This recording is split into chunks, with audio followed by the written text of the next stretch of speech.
toutes, bonjour à tous, bienvenue dans cette nouvelle vidéo de lecture. Aujourd'hui je vais essayer de parler moins rapidement que j'ai parlé hier. J'ai réécouté la vidéo, on a l'impression que je prends le train.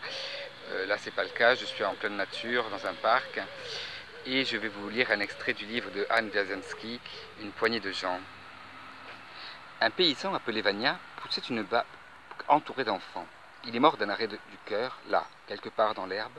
Les enfants ont grandi en exil sous d'autres nationalités. Ils sont devenus français, anglais, américains. La plupart ne sont jamais revenus en Russie.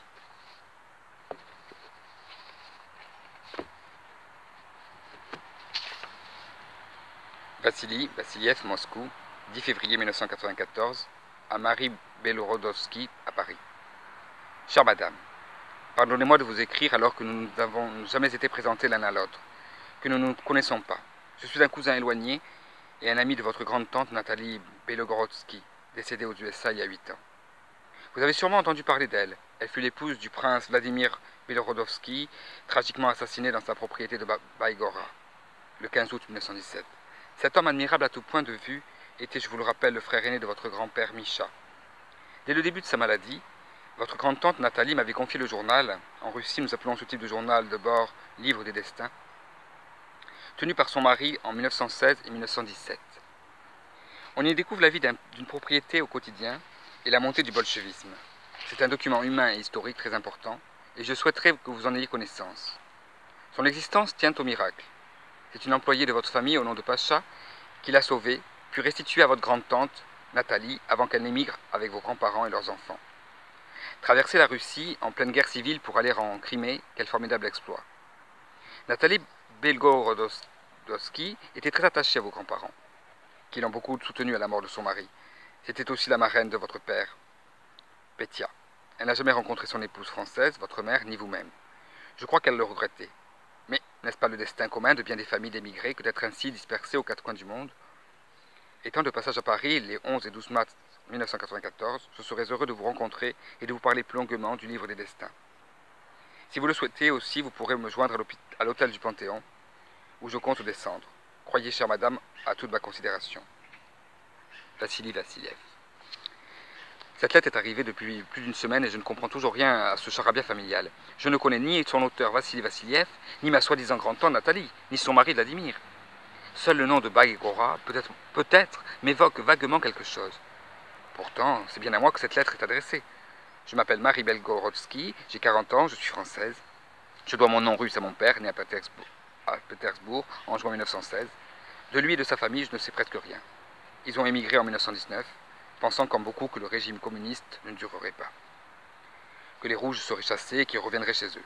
Personne ne pouvait imaginer qu'il s'agissait là d'un exil définitif. Est une phrase commune à nombre d'entre eux. Mes grands-parents, mon père Petia et sa sœur Hélène, ont acquis la nationalité française peu avant la Seconde Guerre mondiale. Avaient-ils alors perdu tout espoir de revoir leur terre natale? Sans doute. Je regrette qu'ils n'aient pas vécu assez longtemps pour assister à la chute du mur de Berlin et à ceux qui s'en suivit, à la fin du régime communiste. Je regrette de les avoir si peu connus. Mes grands-parents sont morts, alors que je n'avais pas 10 ans, et mon père alors que j'en avais 15. La douleur de le perdre fut si grande qu'il me fallut presque l'oublier pour continuer à vivre. Aujourd'hui, je sais que je répétais là ce que lui-même avait fait pour sa propre survie. Quand il a choisi de devenir français, il a tourné le dos non seulement à son pays d'origine, mais à ses traditions et à ses souvenirs, s'interdisant ainsi toute nostalgie. Sa vie d'homme à construire l'intéressait beaucoup plus que son passé, si riche et romanesque fut-il. Il regardait devant lui, pas derrière, et il est mort trop jeune pour atteindre l'inévitable moment où l'on ressent le besoin de se retourner sur son passé, et peut-être d'en transmettre quelques bribes. Sa sœur, ses cousins et ses cousines auraient pu alors prendre une sorte de relais. Cela ne s'est pas fait. Ils vivaient ailleurs en Espagne, en Allemagne, en Angleterre, sous d'autres nationalités eux aussi. Quand j'étais enfant, je les ai vus parfois se réunir. Ils me semblaient très joyeux et très énergiques. Ils parlaient plusieurs langues à la fois. Mon père, le temps d'une soirée en leur compagnie, se plaisait tout à coup à évoquer les étés à Baïgora, les canaux gelés de Petrograd, les bains de mer à Yalta. Des noms et des lieux qui me faisaient rêver. moins toutefois que les histoires de tante Hélène. Ma préférée était celle du lion. Selon elle, ma grand-mère Xenia se serait enfuie de Russie avec ses 2 enfants et son lion favori. Peu de bijoux, de bagages, car le temps était compté.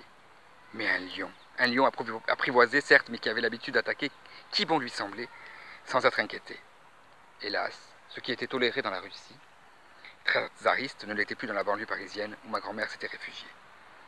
Alerté par les voisins, le maire vint en personne étudier la situation. Aussitôt, le lion lui sauta dessus et le verdict fut sans appel. Malgré les larmes et les supplications des exilés, il exécuta d'un coup de carabine. Fin tragique du lion russe. Entre le silence volontaire de mon père et les récits farfelus de tante Hélène, comment accrocher un début de vérité? Mon père jugeait que l'éducation des enfants était l'affaire des femmes. Il promettait de prendre le relais dès que je l'approcherais de l'âge adulte. Malheureusement, il mourut avant. Que m'aurait-il enseigné? Je crois qu'il m'aurait désigné l'horizon et encouragé à aller de l'avant. Et c'est ce que j'ai fait. Ma propre vie m'intéresserait bien plus que le passé de mes 2 familles. La française et ce qui restait de la russe. J'entrais dans l'âge adulte en courant, soulagé de quitter l'enfance, impatiente de connaître d'autres gens, d'autres lieux. Se réaliser à travers un travail me semblait la seule chose vraiment sérieuse. Et puis les années passèrent. De temps à autre, il se trouvait quelqu'un pour s'étonner de mon différence. Comment pouvais-je ne plus être plus curieuse de ma prestigieuse famille, oublier que mon père était prince? N'avais-je donc pas envie de connaître la Russie, la terre sacrée de mes ancêtres? Mon absence de nostalgie passait au mieux pour une pause, au pire pour de la stupidité ou de l'inculture. Il est vrai que je n'étais pas du genre à m'attendrir en feuilletant des albums de photos de famille, ni à revenir sur la terrible maladie de mon père et sur sa mort à 46 ans. L'expression « chercher ses racines » m'exaspérait. Moi, ce que je voulais, c'était les inventer dans mon propre sol. Mes racines, ce serait mon travail.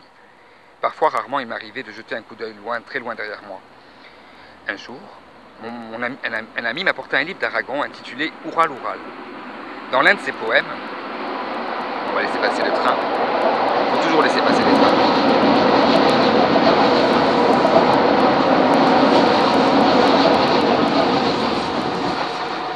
Dans l'un de ses poèmes, l'auteur maudissait le cruel lieutenant Belgorodsky et l'appelait sur lui et ses descendants les foudres du ciel. Tante Hélène m'avait raconté comment mon grand-père, après avoir envoyé sa famille en exil, était parti rejoindre l'armée blanche, comment il s'était battu jusqu'au dernier homme, jusqu'au dernier souffle contre les rouges, que mon père et sa descendance soient maudits par Aragon me plut énormément. Un autre jour, c'est ma chevalière de jeune fille que j'ai remise à mon doigt, qui s'y trouve toujours et que je contemple avec plaisir. Non pas parce qu'elle me vient de ma famille russe, mais parce que je la trouve très jolie. Puis ma tante Hélène est morte, sans que nous avions eu l'occasion de renouer des liens. Quand j'avais 20 ans, elle n'avait pas apprécié mes choix de vie, ma volonté d'ignorer mes origines. Je m'étais détourné d'elle sans regret et réciproquement, mais elle n'avait pas d'enfant et me légua 2 albums photos. Curieusement, je ne les regardais pas tout de suite. Je craignais le rappel d'un monde oublié, un attendrissement tardif et sentimental dont je ne voulais pas, puis je m'y résolus. Des visages, des maisons, des jardins surgissaient de page en page, me racontant une histoire dont j'ignorais tout, à commencer par l'identité des protagonistes. Bien sûr, j'identifiais mon père et sa sœur enfant, leurs parents, dont la jeunesse et la beauté me surprirent. Mais je ne savais rien de la plupart des personnes qui les entouraient. Leurs noms, soigneusement écrits par la main respectueuse de tante Hélène, ne m'aidaient pas plus que les lieux où se trouvait un palais à Petrograd, une propriété du nom de Baïgora, une autre à Yalta en Crimée. Mais une surprise de taille m'attendait. Sur les photos prises à Yalta en 1919, comme sur celles prises à bord du navire anglais sur lequel avait embarqué ma famille, puis à Malte, à Londres et enfin à Paris, mon grand-père figurait en bonne place. Les récits de tante Hélène concernant son héroïque engagement dans l'armée blanche me revenaient en mémoire. Mais aucun doute n'était possible. Il émigra en même temps que les siens en avril 1919. Ce n'était donc pas lui le cruel lieutenant Belgorodsky, maudit par Aragon. Et je rangeais les albums. Ce monde disparut et un moment réapparu était trop romanesque. Je n'en voulais pas. Peut-être si de son vivant tante Hélène m'avait montré les albums, aurais-je posé des questions. Peut-être, sûrement. Mais elle était morte et elle avait disparu. Et avec elle avait disparu le dernier témoin. Et voilà que surgit dans ma vie d'aujourd'hui, en 1994, un inconnu qui se prétend cousin et ami d'une tante, par alliance dont j'ignore tout, qui évoque un assassinat dont personne jamais ne m'a parlé.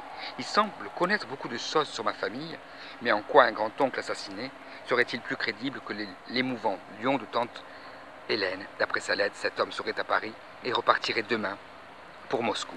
Il attend que je le contacte et j'hésite à le faire. Voilà, c'était donc un extrait du livre de Anne Wiadzemski, Une poignée de gens, édition NRF. Je vous souhaite une excellente journée et je vous dis à demain pour une nouvelle lecture. sûrement encore, peut-être pas en extérieur vu le bruit qu'il y a. Veuillez m'en excuser par avance. Je vous invite à vous abonner à ma chaîne YouTube en cliquant là. Et je vous dis à demain. Merveilleuse journée ensoleillée, profitez du soleil. Pour ma part, je vais prendre mon petit déjeuner au soleil. À demain.